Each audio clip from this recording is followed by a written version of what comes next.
प्यारे विद्यार्थियों, स्वागत है आप सभी का। आज हम शुरू कर रहे हैं क्लास 10+2 चैप्टर फर्स्ट। इसके जो भी ऑब्जेक्टिव टाइप क्वेश्चंस हैं, चैप्टर फर्स्ट में जितने भी ऑब्जेक्टिव टाइप क्वेश्चंस हैं उनको हम लेके चल रहे हैं, क्योंकि हम ऐसा मान के चल रहे हैं कि ऑब्जेक्टिव टाइप क्वेश्चन 40 आपके एग्जाम में आने हैं।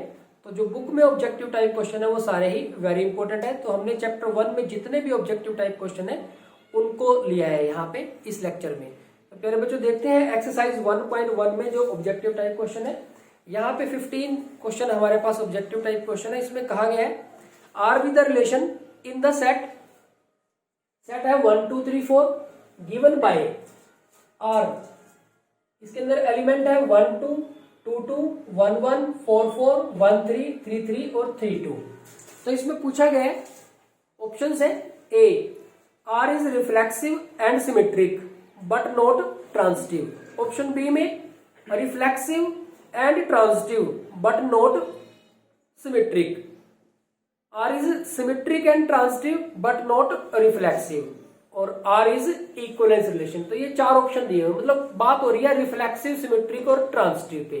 तो हमें क्या चेक करना है कि ये रिफ्लेक्सिव है कि नहीं है। तो हम चेक कर लेते हैं कि रिफ्लेक्सिव है या नहीं, सिमेट्रिक है या नहीं, और ट्रांजिटिव है या नहीं। तो तीनों केस के लिए हम चेक कर लेते हैं, जैसे बाद में ऑप्शन में से देख लेंगे हम। अब बात करें अगर हम रिफ्लेक्सिव की, तो प्यारे बच्चों रिफ्लेक्सिव होने के लिए क्या क्या चाहिए? 1 1 चाहिए, 2 2 3 3 और 4 4। तो 1 1 है हमारे पास, 2 2 भी है हमारे पास, 3 3 भी है हमारे पास, 4 4 भी है हमारे पास। इसका मतलब ये रिफ्लेक्सिव तो है। सिमेट्रिक चेक करते हैं। अब देखो 1 1 2 2 3 3 और 4 4 को तो चेक करने की जरूरत नहीं है, क्योंकि ए बी बिलोंग्स टू, तो इनका तो बी ए ही बनेगा, ठीक है ना। तो इसका 1 इनको तो चारों को तो चेक करने की जरूरत नहीं है। बाकी जो बचे हैं वो देखो। अब देखो 1 2 बिलोंग कर रहे हैं, लेकिन कहीं भी 2 1 नहीं आया, तो हम लिखेंगे कि 1 2 belongs to R but 2 1 does not belongs to R. तो नॉट सिमेट्रिक, तो ये सिमेट्रिक नहीं है, रिफ्लेक्सिव है ये। यस, यहां पे यस है। अब ट्रांजिटिव की बात करते हैं। अब आप क्या करो, देखो अभी भी आप क्या करो, 1 1 2 2 3 3 और 4 4 को छोड़ के चलो। आप बाकी के देखो कौन कौन से एलिमेंट बचे। एक तो बचा 1 2, एक तो हमारे पास बच रहा है 1 2, और इसके अलावा है हमारे पास 1 3, और एक है हमारे पास 3 2। ये बचे हुए हैं। अब आप देखिए हमारे पास ट्रांजिटिव में क्या होता है कि a b belongs to R, b c belongs to R, implies a c belongs to R. अब पहले तो ये कंडीशन बनाओ, जहां पे खत्म हो रहा है वहीं से शुरू।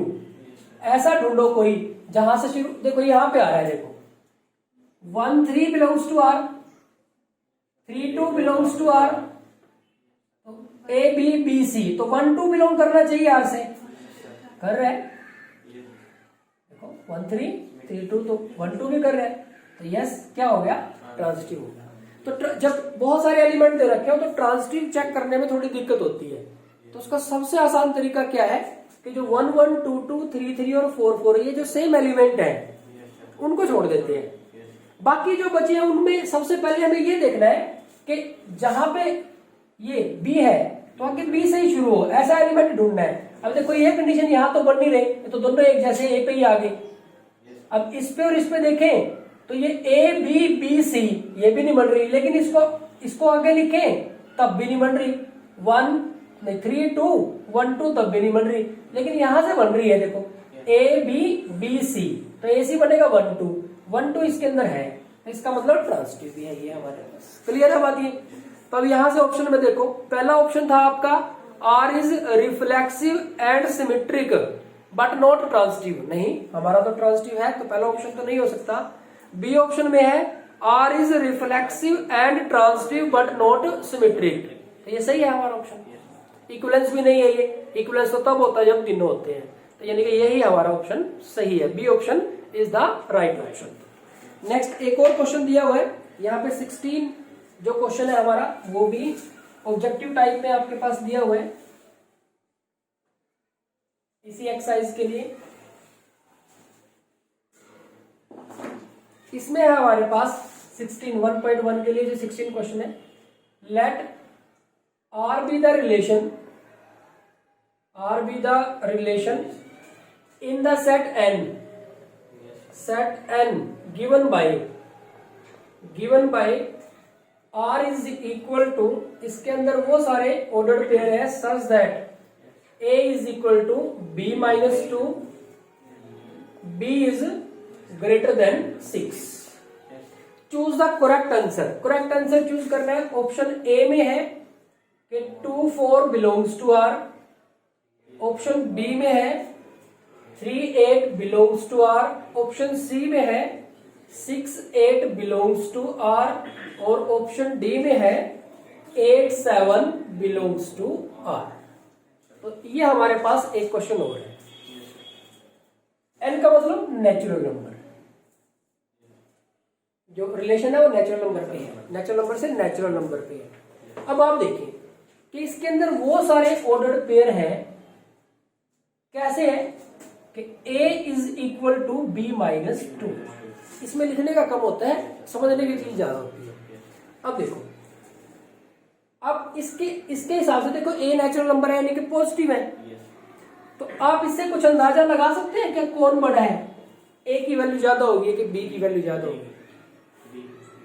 क्योंकि जब b में से 2 माइनस कर लेते हैं तो a के बराबर होता है, यानी कि b बड़ा होगा, सीधी सी बात है, यानी कि b हमारे पास बड़ा होगा।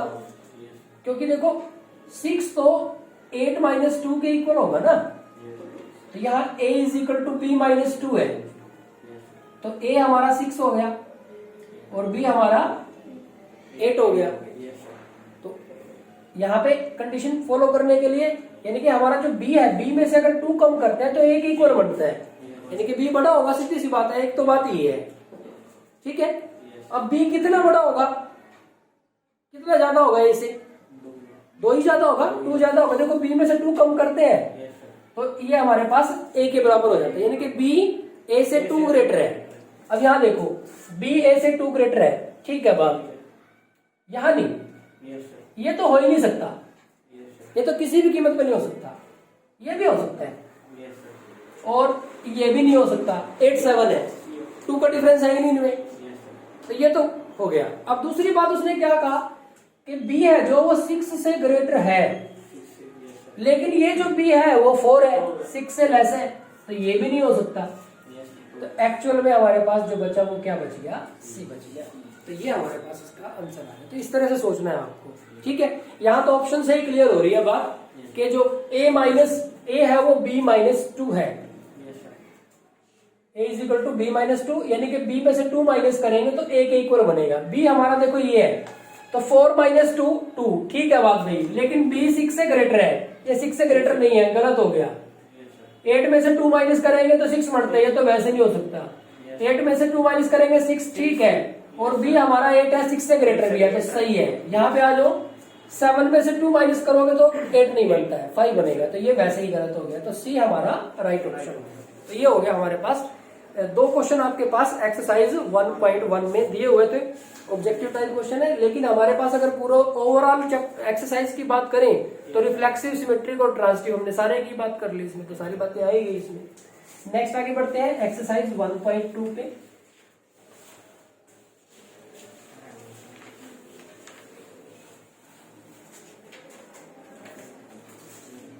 अगर हम बात करें एक्सरसाइज 1.2 की, तो यहाँ पे हमारे पास जो ऑब्जेक्टिव टाइप क्वेश्चन वो है क्वेश्चन नंबर 11 और क्वेश्चन नंबर 12। तो क्वेश्चन नंबर 11 में है हमारे पास, इसमें कहा गया कि let f be the function from R to R, real number से real number, be defined as fx that is equal to x raised to power 4. Choose the correct answer. Choose the correct answer. correct answer को choose करना है। Option है हमारे पास, A option में दे रखा है कि f is 1 1 सोचिए आप तब तक onto B f is many one onto C is f is एफ इज 1 1 बट नॉट ऑन टू और डी है हमारे पास f is neither 1 1 nor onto टू। ये 4 ऑप्शन है हमारे पास, इसमें से चेक करना है। प्यारे बच्चों अब आप देखिए हमारे पास स्केयर्स है। एफ एक फंक्शन है वो आर से आर पे है, तो जनरली देखो 4 केसेस है हमारे पास। अब एफ एक्स फर्स्ट केस मान लो इस तरह से आ जाए, लीनियर आ जाए 3x + 5 या f x is equal to x square, f x is equal to x cube और f x is equal to x raise to power 4। तो आपको एक बात, इनमें से कोई ना कोई सा क्वेश्चन आपके एग्जाम में जरूर मिलेगा। अगर पावर 1 है और 3 है, अगर पावर 1 है और 3 है तो 1 1 भी होगा और ऑन टू भी होगा, दोनों यस। 1 1 ऑन टू दोनों यस, ठीक है। 1 1 को इंजेक्टिव फंक्शन भी बोलते हैं, ऑन टू को सरजेक्टिव फंक्शन भी बोलते हैं, और जो 1 1 और ऑन टू दोनों होता है उसको बाइजेक्टिव फंक्शन बोलते हैं। लिख देता हूं कि 1 1 को इंजेक्टिव फंक्शन भी बोलते हैं, ऑन टू को सरजेक्टिव फंक्शन भी बोलते हैं, और जो 1 1 और ऑन टू दोनों होता है उसको बाइजेक्टिव भी बोलते हैं, उसको बाइजेक्टिव फंक्शन बोलते हैं। बोथ जो दोनों होता है उसको हम बाइजेक्टिव बोलते हैं। तो पावर अगर 1 है और 3 है तो क्या आपके पास ऑब्जेक्टिव टाइप में ही आएगा, तो क्या होगा 1 1 भी होगा और ऑन टू भी होगा। और अगर पावर 2 है और पावर 4 है तो ना तो 1 1 होगा और ना ही ऑन टू होगा, क्योंकि f-1 ये भी 1 आया, f1 ये भी 1 आया, तो डिफरेंट एलिमेंट की सेम इमेज आ गई। तो ये तो मैनी 1 बना, यहां से 1 1 तो बना नहीं, तो ये तो मैनी 1 हुआ। एक बात। दूसरी बात, अगर कोई भी वैल्यू पुट करेंगे तो पॉजिटिव वैल्यू मिलेगी हमें, क्योंकि स्क्वायर है। तो कोडोमेन के अंदर सारे नेगेटिव एलिमेंट खाली है, यानी कि हम लिख सकते हैं कि -2 बिलोंग्स टू R। ये कौन सा R है? कोडोमेन वाला। बट इट हैज नो परिमेज, इसकी कोई परिमेज नहीं है, तो इसका मतलब ये ऑन टू भी नहीं है, नोट ऑन टू, तो ये ऑन टू भी नहीं है, 1 1 भी नहीं है और ऑन टू भी नहीं है। कैसा है ये? मैनी 1 और इन टू। वैसे कैसे है ये हो गया हमारे पास मैनी 1 और कैसा है? इन टू, मैनी 1 इन टू है। ठीक इसी तरह से यहां पे भी यही बात लागू हो रही है। f(-1) करोगे वो भी 1 आएगा, f(1) करोगे वो भी 1 आएगा, तो डिफरेंट एलिमेंट की सेम इमेज आ गई तो 1 1 नहीं हो सकता। यहां से भी स्केयर पॉजिटिव मिलेगा, स्केयर का भी स्केयर हो रहा है तो पॉजिटिव मिलेगा, नेगेटिव सारे खाली है कि -2 belongs to R codomain, but it has no preimage, no preimage, preimage नहीं है, तो नोट ऑन टू, तो ऑन टू भी नहीं है। तो ये भी कैसा हुआ? Many 1 into. ध्यान रखोगे, ठीक है। अगर लीनियर है और क्यूबिक है, मतलब पावर 1 है या 3 है, या ऐसे रख लो 3x कर ले तब भी, यहां x क्यूब है 3x कर ले, 3x क्यूब कर ले तब भी कोई दिक्कत नहीं है, ठीक है। तो इस तरह से आप इनको ध्यान रखोगे कि पावर 1 के लिए और पावर 3 के लिए, तो ये हमारे पास क्या है? ना तो 1 1 है और ना ऑन टू है। पावर 2 के लिए, सॉरी उल्टा हो गया, पावर 1 और 3 के लिए 1 1 भी है और ऑन 2 भी है, और पावर 2 और पावर 4 के लिए ना ये 1 1 है और ना ये ऑन 2 है। तो यहाँ पे हमारे पास पावर 4 थी, तो पावर 4 में ना तो ये 1 1 है ना ऑन 2 है, ना इधर 1 1 नॉर ऑन 2, तो डी हमारा राइट ऑप्शन हो गया। यहां से समझे कैसे इसमें, क्योंकि डिफरेंट एलिमेंट की सेम इमेज आ रही है और कोडोमेन के अंदर सारे के सारे नेगेटिव खाली पड़े हैं, वो किसी उसकी कोई पर इमेज नहीं है, तो इसका मतलब क्या हुआ कि ये ऑन 2 भी नहीं हो सकता। तो ये हो गया हमारे पास एक्सरसाइज 1.2 के कोरस्पॉन्डिंग क्वेश्चन नंबर 11। एक और दे रखा है इसमें, यहाँ पे अगर एक और की बात करें सेम ही है, कोई ज्यादा सा फर्क नहीं है, क्योंकि हमने जो नीचे लिखा हुआ है इसको हम चलो नहीं हटाते हैं। तो इसमें हमारे पास है क्वेश्चन नंबर 12 है हमारे पास कि let f be the function from r to r be defined as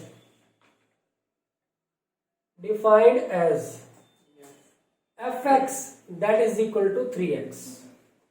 Choose the correct answer. Choose the correct answer. Correct answer choose करना, फिर वही आगे f is 1 1 on 2, देखो 3x ही लिखा हुआ था हमने, तो f 1 1 भी है और on 2 भी है, तो यस फर्स्ट ऑप्शन ये हमारा क्या हो जाएगा, राइट ऑप्शन हो जाएगा। सेकंड में f is many 1 on 2 नहीं, third f is 1 1 but not on 2 नहीं, 1 1 भी है और on 2 भी है, और f is neither 1 1 nor on 2, ना तो ये 1 1 है और ना ये on 2 है। ठीक है, तो ये हमारे पास हो गया एक्सरसाइज 1.2 के कोरस्पॉन्डिंग क्वेश्चन। नेक्स्ट आगे बढ़ते हैं, एक्सरसाइज 1.3 के लिए देखते हैं। यहाँ पे अगर हम एक्सरसाइज 1.3 की बात करें तो 2 क्वेश्चन यहाँ पे भी दिए हुए हैं।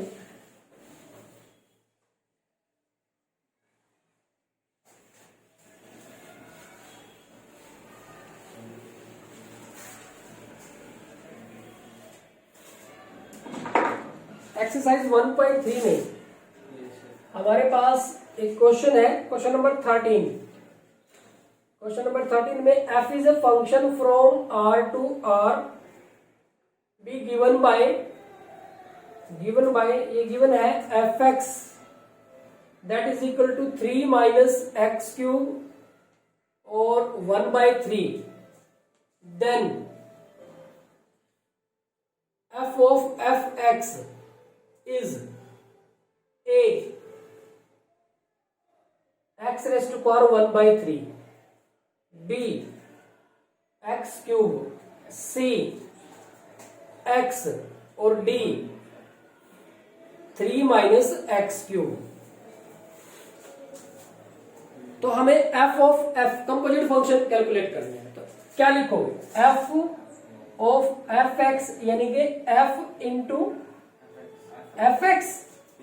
अब इसमें fx की वैल्यू रख दो, fx की वैल्यू कितनी है, 3 माइनस एक्स क्यूब और इट्स पावर 1/3।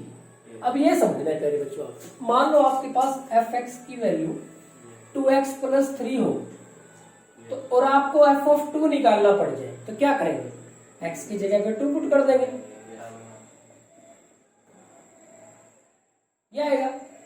अब हमें क्या निकालना है, f ऑफ दिस, तो फंक्शन के अंदर जहां पे भी x है ये लिखेंगे, हमें क्या करना है, सिर्फ फंक्शन के अंदर जहां पे x है वहां ये लिखना है। तो देखो क्या बनेगा, 3 तो ऐसे ही माइनस x की जगह पे हमें ये लिखना है, कितना है 3 minus x cube it's power 1/3। अब देखो ये तो x की जगह पे लिखा है तो इसका क्यूब भी करना पड़ेगा हमें, और उसकी भी पावर कितनी है 1/3, तो ये हमें इस तरह से करना पड़ेगा। दोबारा से देखते हैं, हमें f ऑफ x हमारे पास 1/3, f ऑफ x हमारे पास 2x प्लस 3 है, तो f ऑफ 2 निकालने के लिए हम x की जगह पे 2 पुट करेंगे। यही सेम पैटर्न हमने इस पे अप्लाई किया, हमें f ऑफ दिस निकालना है, यानी कि जहां पे भी x है हमने इसमें कुछ नहीं किया, ऐसे लिखा, माइनस का कुछ नहीं किया, ऐसे लिखा, जहां हमारे पास x है उसकी जगह पे ये लिखा, देखो यही लिखा और कुछ नहीं किया, x की जगह पे ये आया, क्यूब ये रहा और 1/3 ये भी रहा। ठीक है, अब ये पावर इसी की है तो 1/3 और 3 पावर कैंसिल होगी, तो हमारे पास कितना रहेगा 3 माइनस एक्स क्यूब, ये इसके साथ कैंसिल होगी। नहीं अभी ब्रैकेट में ही कर रहे हैं हम, तो ये 1/3 और इसको हमने लिखा 3 माइनस 3 और प्लस एक्स क्यूब और इट्स पावर 1/3, ये इसके साथ कैंसिल हो गया, तो यहां से हमारे पास आ गया एक्स क्यूब इट्स पावर 1/3 और ये फिर इसके साथ कैंसिल हो जाएगी, पावर 3 की और 1/3 की मल्टीप्लाई करेंगे तो कैंसिल, तो ये x आ गया हमारे पास। अब आप देख ले ऑप्शन में कहीं है क्या x, ए में, बी में, सी में, सी ऑप्शन हमारा राइट ऑप्शन हो गया, तो ये हमारे पास इसका आंसर। क्लियर है बात? नेक्स्ट आगे बढ़ते हैं।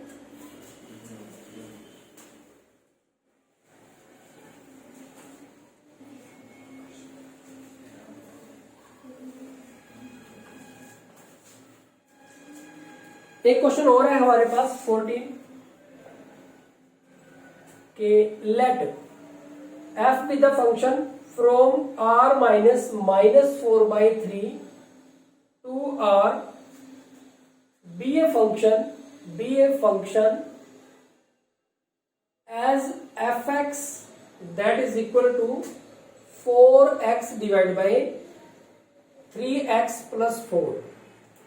The inverse of f is the map G,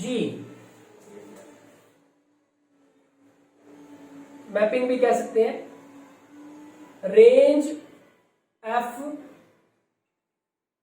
to r -4/3 given by option 1 है कि gy that is equal to 3y divide by 3 - 4y। B option है gy is equal to 4y divide by 4 - 3y। C option है gy is equal to 4y divide by 3 - 4y। gy is equal to 4y divide by 3 - 4y। देखो B और C option दोनों same नहीं लिख रखे हैं। gy that is equal to 4y divide by, यहाँ पे 4 - 3y ठीक है, यहाँ पे 3 - 4y है, और डी ऑप्शन में है हमारे पास 3y डिवाइड बाय 4 - 3y। और ये आपके पास एक साल आया भी हुआ है, 1 मार्क्स में ही आया हुआ है, तो 1 मार्क्स में अगर आया हुआ है तो इतना कंफ्यूज होने की जरूरत नहीं, आप फंक्शन देखो सिर्फ क्या है। तो ये फंक्शन है हमारा fx, हमारे पास क्या दे रखा है 4x divide by 3x plus 4। Let f inverse x that is equal to k, क्योंकि हम k मान के सोल्व करते हैं। उसने f इनवर्स को क्या कहा है g कहा है, यानी कि g हमारा k है, तो x की वैल्यू क्या होगी f इनवर्स x k के बराबर है, तो x की वैल्यू होगी f k क्या बनेगा, x तो यही है, ये हो जाएगा 4k divide by 3k plus 4। हमें k की वैल्यू निकालनी है, क्रॉस मल्टीप्लाई कर दिया, 3kx plus 4x that is equal to 4k। केवल एक तरफ करें क्योंकि हमें इनवर्स निकालना है और इनवर्स k के इक्वल है। 3kx minus 4k, 3kx minus 4k that is equal to -4x, इसको इधर ले आए, k कॉमन आ गया, ये आ गया हमारे पास 3x minus 4 that is equal to -4x, तो k is equal to -4x divide by 3x minus 4। अब देखो प्यारे बच्चों k हमारा है f इनवर्स x, वही हमारा g है, ठीक है, तो gx लिख लो बेशक आप इसको। अब देखो कितना है ये, अब आंसर में कहीं भी ऊपर माइनस नहीं है, तो इसमें से एक माइनस कॉमन लेके कैंसिल कर देंगे इसको हम कैसे लिख देंगे -4x, इसमें से माइनस कॉमन लेंगे तो ये माइनस का हो जाएगा, ये प्लस का हो जाएगा, तो +4 और -3x, तो यहां से हमारे पास आ जाएगा ये 4x डिवाइड बाय 4 - 3x। तो प्यारे बच्चों ये हमारे पास इसका इनवर्स हुआ। अब आंसर में x भी हो सकता है, y भी हो सकता है, z भी हो सकता है, उससे रिप्लेस कर लेंगे हम। हमारा इनवर्स g है तो ये g इसके इक्वल आ गया। अब देखें 4x डिवाइड बाय 4 - 3x, यहां तो 4 ही नहीं है यहाँ पे 4x divide by 4 minus 3x, ठीक है। तो x की जगह पे अगर हम y लिख दें, x की जगह पे अगर हम y लिख दें तो ये मैच हो जाएगा। तो यानी कि जो बी ऑप्शन है वो हमारा राइट ऑप्शन है। तो ये हो गया हमारे पास 1.3 का क्वेश्चन नंबर 14। क्लियर है बात ये? तो इससे कंफ्यूज होने की जरूरत नहीं है, ठीक है। यहाँ पे इसने देखो ये -4/3 क्यों छोड़ दिया, क्योंकि इसमें अगर x की जगह पे -4/3 पुट कर दिया तो ये 0 हो जाएगा, नीचे डिनोमिनेटर 0 हो जाएगा, 0 हो जाएगा तो ये फंक्शन नॉट डिफाइंड हो जाएगा। तो इस वजह से उसने इसको यहां से हटा दिया। नेक्स्ट आगे बढ़ते हैं।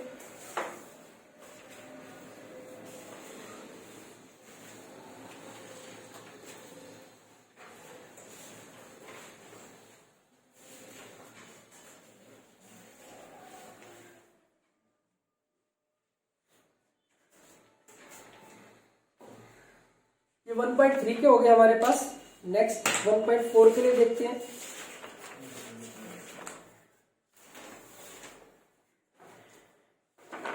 वन 1.4 में कहा गया है, एक्सरसाइज 1.4 की अगर हम बात करें तो इसमें जो क्वेश्चन नंबर 12 है,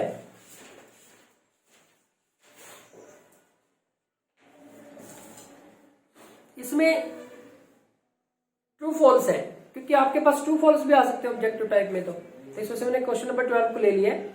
state whether the following statements are true और फॉल्स, जस्टिफाई। फर्स्ट पार्ट है इसका कि for an arbitrary binary operation, किसी बाइनरी ऑपरेशन की बात कर रहे हैं,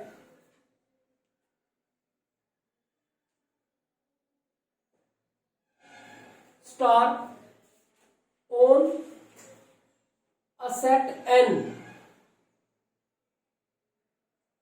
a star a that is equal to a for all a belongs to n। तो ये कह रहा है कि कोई बाइनरी ऑपरेशन, कोई आर्बिट्रेरी बाइनरी ऑपरेशन है स्टार ऑन सेट n, ठीक है। कोई भी बाइनरी ऑपरेशन हो सकता है सेट n पे, ए स्टार ए के इक्वल है for all A belongs to N, और एन क्या है? नेचुरल नंबर है। तो क्या किसी नेचुरल नंबर के लिए, सभी नेचुरल नंबर के लिए ए स्टार ए के लिए हो सकता है? तो सभी नेचुरल नंबर के लिए तो पॉसिबल नहीं है ये। सभी नेचुरल नंबर के लिए तो कैसे पॉसिबल है? जैसे जैसे नंबर चेंज होगा कि ऑपरेशन की वैल्यू में चेंज हो जाएगी, तो इसका मतलब ये ट्रू नहीं है, नॉट ट्रू। क्लियर है बात ये? तो सभी के लिए not possible for all, for all A belongs to N. तो ये सभी नेचुरल नंबर के लिए पॉसिबल नहीं है। कैसे पॉसिबल है ये? अब a star e that is equal to a होता है, ठीक है। ये सबके लिए होता है, लेकिन ये तो आइडेंटिटी एलिमेंट होता है, ठीक है ना। अब अगर आइडेंटिटी एलिमेंट है फिर तो बात ठीक है, लेकिन ऐसा तो नहीं कहा उसने कि आइडेंटिटी एलिमेंट है वो। हमारे पास आइडेंटिटी एलिमेंट के लिए होती नहीं है condition. A star e that is equal to a star e that is equal to a that is equal to e star a, तो ये आइडेंटिटी एलिमेंट के लिए होती है। तो ये कंडीशन तो सब पे सेटिस्फाई होती है, लेकिन ऐसा तो नहीं है कि ए के लिए सेटिस्फाइड है ये हमेशा। आइडेंटिटी के लिए तो सेटिस्फाइड होती है, लेकिन हमेशा हर ए के लिए ऐसा हो ये तो कोई जरूरी नहीं है, ठीक है। नॉट पॉसिबल, मतलब यहां उसने कोई ऑपरेशन फिक्स नहीं किया, आर्बिट्रेरी ऑपरेशन किसी भी ऑपरेशन के लिए कहते ये पॉसिबल है क्या? किसी भी ऑपरेशन के लिए कैसे पॉसिबल है? ये संभव नहीं है ये। नेक्स्ट है सेकंड में कहा है कि if, second part, if star is a commutative binary operation, अगर स्टार कम्यूटेटिव बाइनरी ऑपरेशन है on N, then A star B star C that is equal to C star B star A। तो ये क्या सही होगा? अब देखो, क्योंकि बाइनरी ऑपरेशन है, क्योंकि हमारे पास बाइनरी ऑपरेशन है, ठीक है, तो A belongs to N, B belongs to N, A star B ये भी बिलोंग करेगा N से। दूसरी बात, कम्यूटेटिव भी है, तो इसका मतलब A स्टार B और B स्टार A ये इक्वल हो गए, हर एलिमेंट के लिए इक्वल हो गए। अब आप सोच के देखो, यहां पे आते हैं इस तरफ, देखो ये एक एलिमेंट है, अगर B N से बिलोंग कर रहा है, C N से बिलोंग कर रहा है, तो B स्टार C भी तो N से बिलोंग करेगा। B belongs to N, C belongs to N, तो B स्टार C ये भी बिलोंग करेगा N से। अब अगर ये बिलोंग करेगा तो ये एक एलिमेंट है। अब ये एक एलिमेंट और एक ये एलिमेंट और बीच में इसके स्टार आ गया, तो ये कुछ ऐसी बात नहीं होगी A स्टार B वाली।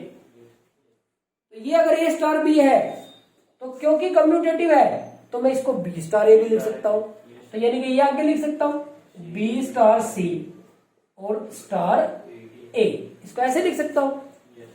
अब आप देखो फिर कम्यूटेटिव की बात, अगर ये कम्यूटेटिव है तो B स्टार C को मैं C स्टार B भी लिख सकता हूं और ये स्टार A बन गए, that is equal to right hand side. हमने लेफ्ट हैंड साइड ली, एक एलिमेंट ये, एक एलिमेंट ये, कम्यूटेटिव लॉ अप्लाई किया, क्या होता है कि A स्टार B किसके इक्वल होता है? B star A। एक एलिमेंट ये और एक ये बन गया, ये नहीं है ये, इसमें ये उल्टे हो रहे हैं, आगे पीछे हो रहे हैं, लेकिन एक बार फिर हमने इस पे लगा दिया कम्यूटेटिव लॉ, तो ये C स्टार B बन गया, तो उसके इक्वल आ गया हमारे पास, ठीक है। तो यानी कि ये तो बात सही नजर आ रही है, तो ये सेकंड पार्ट इसका ट्रू है, ठीक है।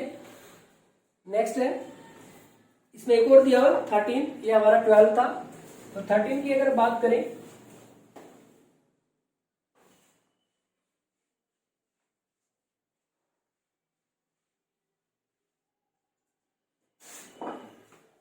थर्टीन में है हमारे पास कि consider a binary operation, binary operation star on N, N मतलब natural number, defined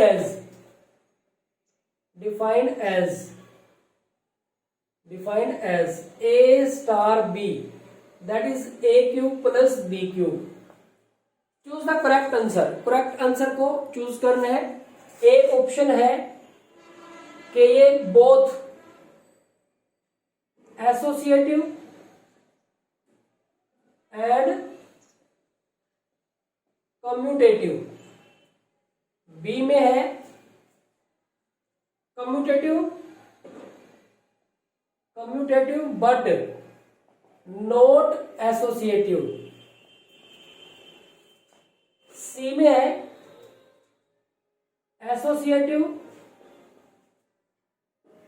but not commutative, और डी में है नाइदर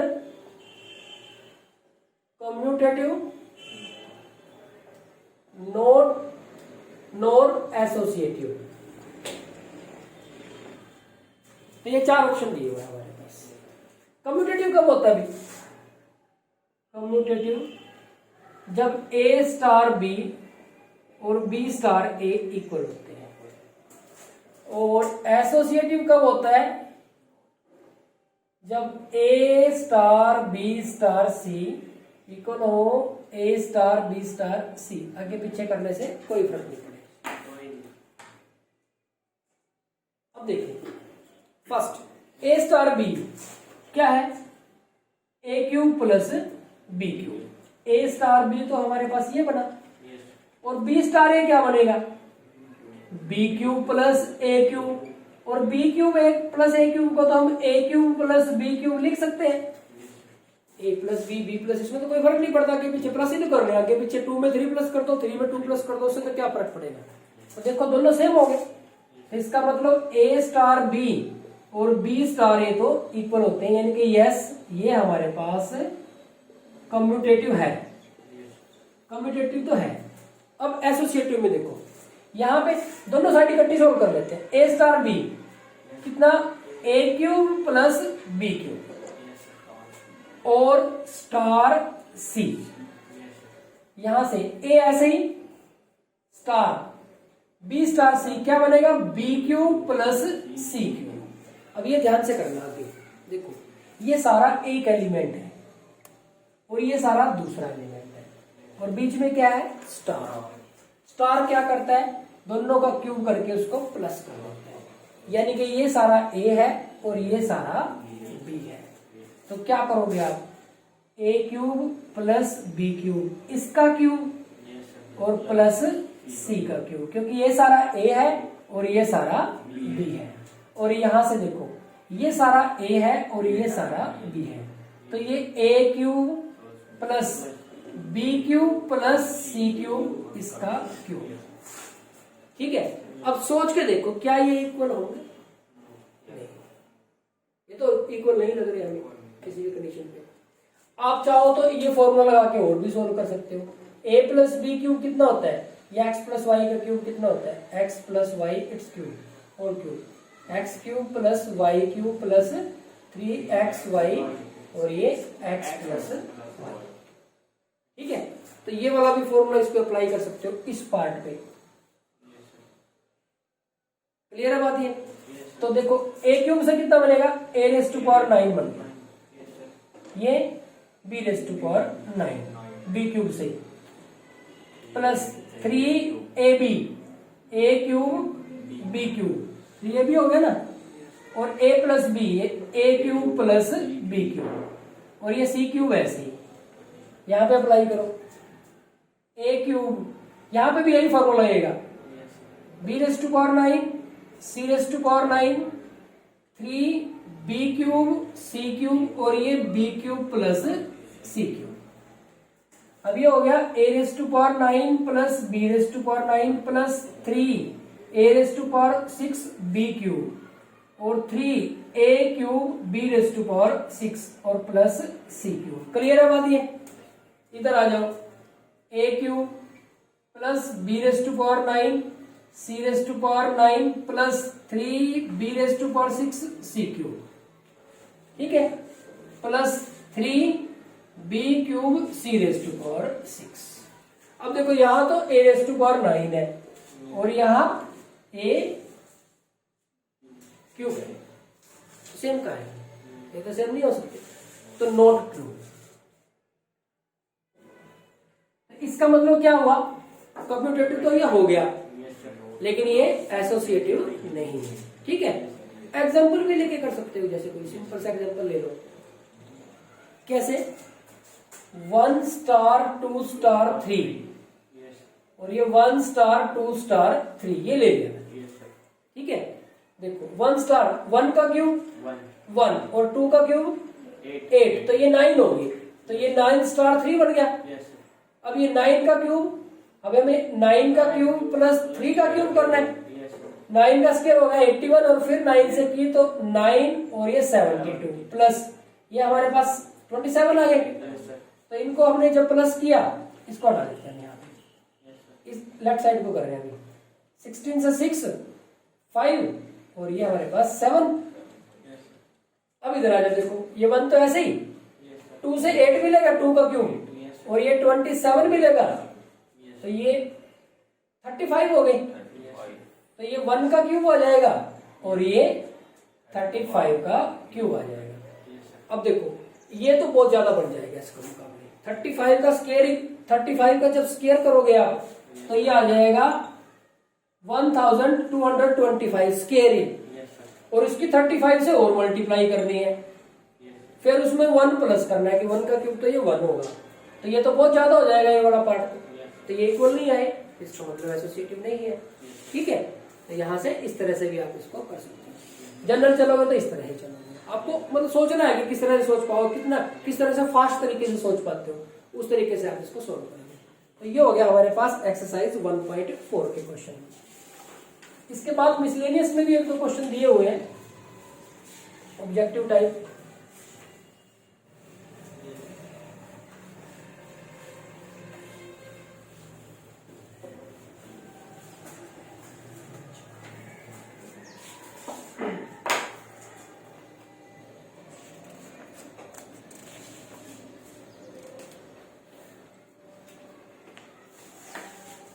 अगर हम मिसलेनियस एक्सरसाइज की बात करें तो इसमें भी हमारे पास क्वेश्चन नंबर 16 में दिया हुआ है एक तो लेट ए सेट दे रखा है भाई हमारे पास 1 2 और 3। सेट ए है हमारे पास 1 2 3। Then the number of relation then the number of relation then the number of relations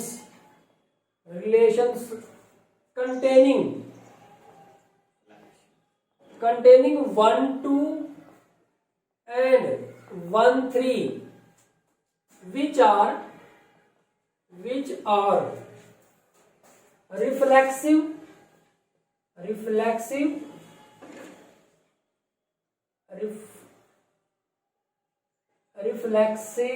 and symmetric but not transitive is A1 B2 C3 और D4। ये थोड़ा सा अलग हो गया सबसे। यहां पे कहा गया है ए सेट दे रखा है 1 2 3 then the number of relation containing 1 2 and 1 3 which are reflexive and symmetric, जो रिफ्लेक्सिव भी हो और सिमेट्रिक भी हो लेकिन ट्रांजिटिव ना हो। तो ऐसे कितने रिलेशन हो सकते हैं? तो आप सोच के देखो, अगर कोई रिलेशन है जो कि रिफ्लेक्सिव भी हो और सिमेट्रिक भी हो, रिफ्लेक्सिव होने के लिए उस रिलेशन के अंदर 1 1 भी आना चाहिए, 2 2 भी आना चाहिए और 3 3 भी आना चाहिए। रिफ्लेक्सिव हो गया। और उसके बाद कह रहे हैं कि सिमेट्रिक भी हो और ये जरूर लेने हैं जो जिसने ये ले रखे हो, जिसमें ये हो। तो अब हमारे पास 1 2 और 2 1 तो लेने, 1 2 और 1 3 तो लेने ही है। क्लियर है बात ये? तो अगर ये लेने हैं तो इनके 1 2 का 2 1 भी लेना पड़ेगा और 1 3 का 3 1 भी लेना पड़ेगा। ठीक है? तो अब इसके बेस पे सोच के देखो कि क्या ये पॉसिबल है ऐसा कुछ? क्या ये हमारे पास रिफ्लेक्सिव सिमेट्रिक बन गया और ये ट्रांजिटिव नहीं है?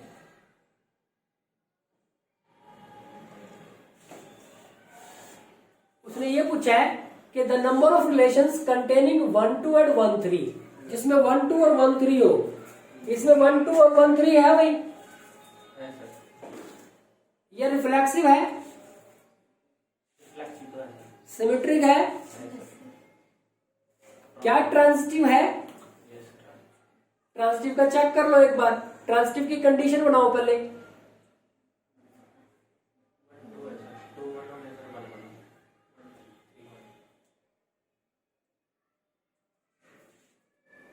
ट्रांजिटिव हो गया। इसको तो छोड़ दो। देखो 1 2 2 1 से 1 1 मिल जाएगा, 1 3 3 1 से 1 3 3 1 से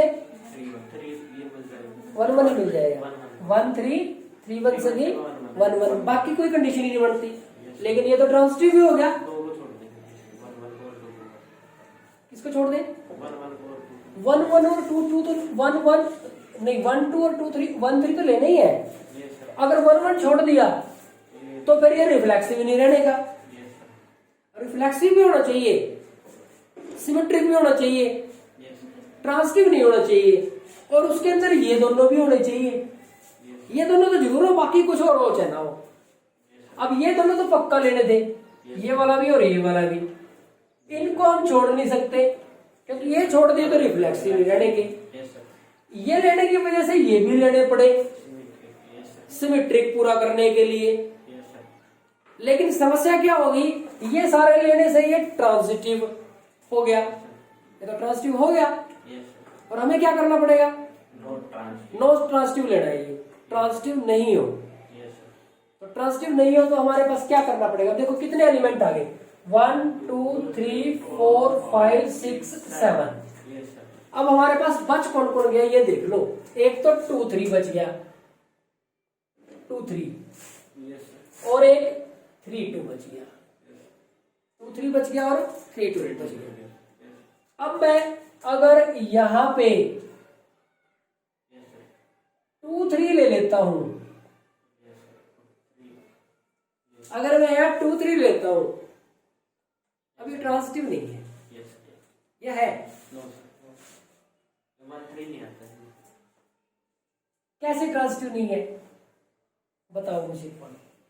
जी सर, 1 2 है सर, 2 3 हो गया सर, 1 3 है। ट्रांजिटिव कैसे नहीं है पहले तो मुझे ये बताओ, कौन सा पेयर ले, ट्रांजिटिव है सर। ट्रांजिटिव है। Yes sir. हमने 2 3 लिया ना, यस सर। तो 3 2 लेकिन 3 से स्टार्ट करो, देखो ये एलिमेंट लिया 3 1 belongs to R, yes sir. और 1 2 belongs to R, but 3 1 not belongs to. 3 1 3 2 yes sir. 3 2। 3 2 does not belongs to R. Yes sir. तो इसका मतलब क्या हुआ, ट्रांजिटिव नहीं है, यस सर। ठीक है। 2 3 को सर लेने की जरूरत नहीं। 2 3 लेने की जरूरत नहीं, समझो क्वेश्चन को, समझो, आप समझ नहीं पाए क्वेश्चन को, यस सर। दोबारा से पढ़ते हैं स्टेटमेंट। उसने कहा है कि ए एक सेट है 1 2 3, then the number of relation containing 1 2 and 1 3, जिसके अंदर 1 2 और 1 3 हो, which are reflexive and symmetric but not transitive. Reflexive और सिमेट्रिक हो लेकिन ट्रांजिटिव ना हो, यस सर। रिफ्लेक्सिव और सिमेट्रिक हो लेकिन ट्रांजिटिव ना हो। Yes sir. अब आप बताओ क्या होगा, अगर हम ये छोड़ते हैं, अगर हम ये छोड़ देते हैं, तो अब ये देखो कहीं से बन सकता हो तो,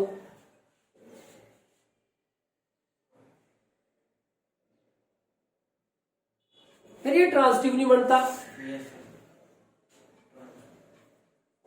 तो ये हमारे पास क्या हो गया, ट्रांजिटिव नहीं बनता है। 1 1 2 2 3 3 1 1 1 2 1 3 2 1 और 3 1, 1 2 का 2 1 और 1 3 का 3 1, ये तो हमें लेने पड़े, इससे फिर ये ट्रांजिटिव हो गया। देखो कहीं ऐसा तो नहीं कहीं ट्रांजिटिव फेल हो रहा हो, नहीं सर,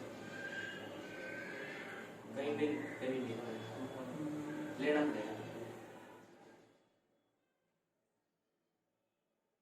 बट नॉट ट्रांजिटिव। अगर मैं 2 3 ले लेता हूं ना, यस सर। तो ये ट्रांजिटिव तो नहीं हुआ, यस सर। लेकिन ये सिमेट्रिक भी तो खत्म हो गया, हाँ सर, उल्टे। ये सिमेट्रिक खत्म हो गया।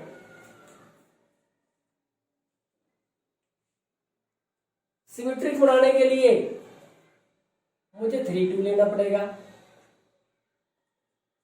3 2 ले लिया तो सारे के सारे एलिमेंट आ गए, यस सर। इसमें से सर हम 1 1 को हटा देंगे सर। फिर रिफ्लेक्सिव नहीं रहने का, नहीं सर, रिफ्लेक्सिव भी होना चाहिए। एक को हटा देंगे सर, इसमें से सेट ए में से सर, फिर बढ़ जाएगा सर, ये सारी कंडीशन को फॉलो करेंगे। नहीं, सेट ए तो उसने अपने आप ही दे रखा है, उसमें हम कुछ नहीं कर सकते। Yes sir. हमें अगर रिलेशन बनाना है जिसके अंदर 1 2 और 1 3 हो, yes sir. and the number of relation containing 1 2 and 1 3 which are reflexive and symmetric, जो reflexive भी हो और symmetric भी हो लेकिन ट्रांजिटिव ना हो, यस सर, रिलेशन बनाना सर आपको। जिसके अंदर 1 2 और 1 3 जरूर हो। Yes sir. मैं सिर्फ 1 2 और 1 3 ले लूं, यस सर। 1 2 और 1 3 ले लिया मैंने, यस सर। तो ना तो ये रिफ्लेक्सिव हुआ Yes, sir. ना ये सिमेट्रिक हुआ। Yes, sir. तो इसको रिफ्लेक्सिव बनाने के लिए 1 1 2 2 और 3 3 लेना पड़ा, Yes, sir. और इसको सिमेट्रिक बनाने के लिए 2 1 और 3 1 लेना पड़ा। Yes, sir. अब ये लेने से ये रिफ्लेक्सिव भी होगा, सिमेट्रिक भी होगा, साथ में ट्रांजिटिव भी हो गया, Yes, sir. साथ में ये ट्रांजिटिव भी हो गया। Yes. और ट्रांजिटिव, अब इस ट्रांजिटिव को कैसे फेल करें? Yes, sir. हमारे पास ये कितने एलिमेंट आ गए? 7। टोटल जो एलिमेंट हो सकते हैं वो एक रो से में कितने हो सकते हैं? 9 हो सकते हैं। 3 × 3 9। Yes, sir. तो अब अगर हम 2 3 ले लेते हैं साथ में, Yes. तो 2 3 ले लिया तो हमें 3 2 लेना ही पड़ेगा। Yes, sir. 2 3 अगर ले लिया, 3 2 भी ले लिया, तो फिर ये तो सारा ही हो गया, सारा ही आ गया, सारे एलिमेंट आ गए 9 के 9, 9 के 9 आ गए, तो वो रिफ्लेक्सिव भी हो गया, सिमेट्रिक भी हो गया और ट्रांजिटिव भी हो गया। चलो इसको फाइनली समझते हैं। अब इसको क्या कहा था कि ए हमारे पास सेट है और the number of relation containing 1 2 and 1 3, 1 2 और 1 3 को कंटेन करे, which are reflexive and symmetric but not transitive is. जो रिफ्लेक्सिव और सिमेट्रिक तो हो लेकिन ट्रांजिटिव ना हो। अब आप देखें कि ये जो रिलेशन के अंदर जो एलिमेंट आएंगे, इन 9 एलिमेंट में से आएंगे ना, 1 1 एक रो से में से आएंगे। अभी में 3 एलिमेंट है तो ये 9 एलिमेंट हो जाएंगे, इनमें से आने हैं। उसने कहा कि रिफ्लेक्सिव हो, तो रिफ्लेक्सिव होने के लिए क्या लेना पड़ेगा? हमें 1 1 2 2 3 3, ये 3 तो लेने ही पड़ेंगे। अब उसने कहा कि ये भी दोनों भी होने चाहिए उसमें, तो 1 2 और 1 3 भी हमें लेना पड़ेंगे। फिर उसके बाद उसने कहा कि ये सिमेट्रिक भी होना चाहिए। तो अगर सिमेट्रिक करना है तो 1 2 और 2 1 के इनके इनवर्स भी होने चाहिए, 1 2 का 2 1 और 1 3 का 3 1। ये तो जरूर होने चाहिए, इतने तो जरूर होने चाहिए। अब चेक करें कि क्या ये रिफ्लेक्सिव है, कि क्या ये रिफ्लेक्सिव है? बिल्कुल सही, रिफ्लेक्सिव है, सिमेट्रिक है। ट्रांजिटिव चेक करते हैं। देखो क्या इसके अंदर 2 1 है? 2 1। क्या इसके अंदर 1 3 है? क्या इसके अंदर 2 3 है? नहीं है। तो इसका मतलब ये ट्रांजिटिव नहीं है। होगी, कंडीशन सेटिस्फाइड होगी, रिफ्लेक्सिव हो गया, सिमेट्रिक हो गया और ट्रांजिटिव नहीं होगी। क्लियर है? एक तो ये बन गया भाई, एक तो ये आ गया हमारे पास। लेकिन आपके दिमाग में ये बात आ सकती है कि इसके साथ और भी तो लिए जा सकते हैं, एक आध एलिमेंट और भी तो लिया जा सकता है। तो मैं अगर इसके साथ मैंने ये तो लिए 1 1 2 2 3 3 1 2 और 1 3, ये तो ले लिए। इसके साथ मैंने ये 2 1 और 3 1 तो ले ही लिए, और टोटल एलिमेंट 7 तो आए गए, एक रो से में 9 हो सकते हैं एलिमेंट। तो मैं अगर 2 3 लेता हूं तो मुझे सिमेट्रिक बनाने के लिए 3 2 भी लेना पड़ेगा। लेकिन जैसे ही मैं 3 2 ले लेता हूं तो इसमें तो सारे एलिमेंट आ गए एक रो से के। अगर सारे एलिमेंट आ जाते हैं तो वो रिलेशन रिफ्लेक्सिव, सिमेट्रिक और ट्रांजिटिव सारा होता है। हमें तो नॉट ट्रांजिटिव वाला लेना था केस, तो ये नहीं ले सकता मैं। ठीक है, तो एक्चुअल में कंडीशन क्या बनी? एक ही बनी, बस एक ही ऐसा रिलेशन हो सकता है जो कि रिफ्लेक्सिव भी हो, जो कि सिमेट्रिक भी हो और जो ट्रांजिटिव नहीं हो, साथ ही साथ जिसके अंदर 1 2 और 1 3 कंटेन हो, जिसके अंदर 1 2 और 1 3 आए। क्लियर है बात ये? तो इसका ऑप्शन हो गया 1, ये इसका आंसर। नेक्स्ट इसी तरह से एक और क्वेश्चन है, क्वेश्चन नंबर 17, इसको लिखा रहने देते हैं। चलो क्वेश्चन नंबर 17 में कहा गया है ए हमारे पास एक सेट है 1 2 3, देन नंबर ऑफ इक्विवेलेंस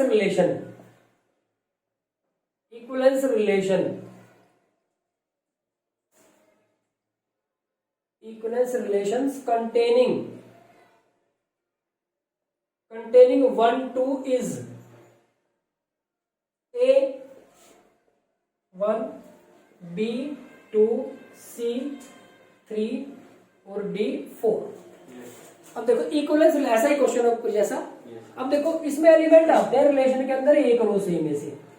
अब एक रो से ए में है 1 1 1 2 1 3 2 1 2 2 2 3 3 1 3 2 3 3। क्लियर है बात ये? अब पहले तो बात इक्वलेंस मतलब जो रिफ्लेक्सिव भी हो, सिमेट्रिक भी हो, ट्रांजिटिव भी हो। तो सबसे आसान क्या बनाना होता है अगर ऐसी बात हो तो जो एलिमेंट है ना ये 1 1 2 2 और 3 3 ये बन गया भाई, जो रिफ्लेक्सिव भी है, जो सिमेट्रिक भी है और ट्रांजिटिव भी है। ठीक है, ये बना लेते हैं। लेकिन उसने ये कहा कि क्या होना चाहिए इसके अंदर 1 2, तो 1 2 तो लेना ही लेना पड़ेगा। क्लियर है बात ये? तो अगर 1 2 लेना पड़ेगा सिमेट्रिक बनाने के लिए 2 1 भी लेना पड़ेगा। 2 1 ले लिया हमने, ये ट्रांजिटिव अपने आप ही हो गया। देखो ए बी बी सी ए सी ये आ गया। एक तो ये हो सकता है। ठीक है, अब आगे बढ़ते हैं। 1 1 2 2 3 3 1 2 और 2 1 और कोई सा एलिमेंट ले लो, कोई भी एक एलिमेंट सोच के देखो और क्या आ सकता है। कितने ले लिए हमने? 5 ले लिए। 1 1 2 2 3 3 और 1 2 और 2 1। अब कोई सा भी और एक एलिमेंट लेके देखो।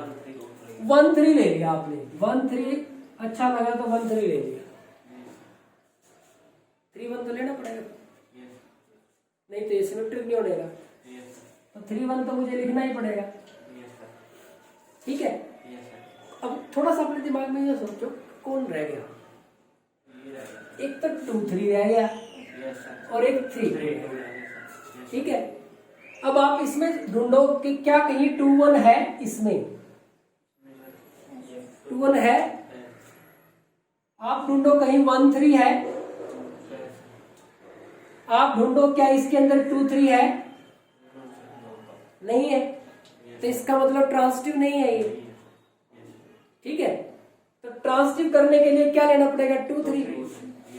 अब अगर इसके अंदर मैं 2 3 लिख दूं तो फिर मुझे 3 2 भी लिखना पड़ेगा। और अगर 3 2 लिख दिया तो सारे ही आ गए, और जो सारे आ जाते हैं तो फिर वो तो पक्का इक्विवेलेंस रिलेशन होता है। यानी कि 2 ही केस बनते हैं आपके पास, या तो ये वाला केस बनेगा या फिर ये वाला केस। समझ में आ गई बात? 4 एलिमेंट बचे थे हमारे, 1 2 3 4। मैंने यहां से कौन सा लिया था? 2 3 की बात करी हमने। लिया कौन सा था? 1 3 लिया था। कोई सा भी ले लो आप। मान लो आप देखो, मान लो आपके दिमाग में 1 3 और 3 1 की तो होगी बात। मान लो मैं 2 3 ले लेता हूं तो मुझे 3 2 भी लेना पड़ेगा। ठीक है, कौन कौन से लेने रह गए?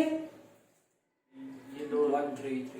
ठीक है, अब आप सोच के देखो, 1 3 के लिए सोच रहा हूं मैं, क्या 2 1 होगा? 2 1 है उसमें। ठीक है, 2 1 है हमारे पास, हमने ये ले लिया उसके अंदर। 1 2 होगा, 2 3 होगा क्योंकि ले लिया। क्या 1 3 होगा? नहीं होगा, फिर 1 3 पे फेल होगी। जैसे यहाँ 2 3 पे फेल हुई है ऐसे ही यहाँ पे 1 3 पे फेल होगी। 1 3 पे फेल होगी तो फिर वही बात है, वो भी लेना पड़ेगा और उसका फिर इनवर्स भी लेना पड़ेगा। यानी कि बात फिर यही पहुंचेगी। यानी कि 2 ही हो सकते हैं इस तरह के रिलेशन। ठीक है, तो ये हो गया हमारे पास क्वेश्चन नंबर 17। एक क्वेश्चन हो रहा है इसमें 19 भी ऐसा ही है हमारे पास। इजी है, आप वैसे ही समझ जाओगे। 19 क्वेश्चन में कहा गया है कि नंबर ऑफ बाइनरी ऑपरेशन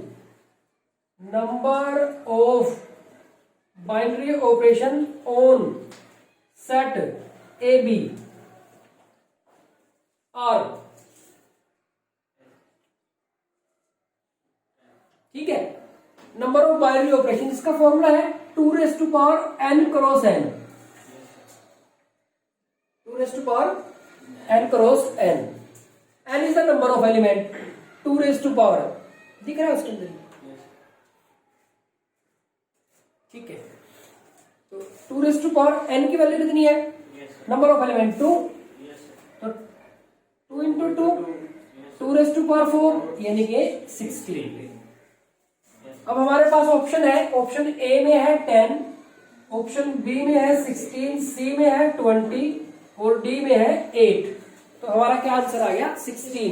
तो बी हमारे पास इसका राइट ऑप्शन हो जाएगा। तो प्यारे बच्चों, ये हो गए हमारे पास चैप्टर फर्स्ट जिसका नाम है रिलेशंस एंड फंक्शन, उसके जो एनसीईआरटी बुक है उसमें इंपॉर्टेंट ऑब्जेक्टिव टाइप क्वेश्चन। आज के इस वीडियो लेक्चर में इतना ही। Thank you very much.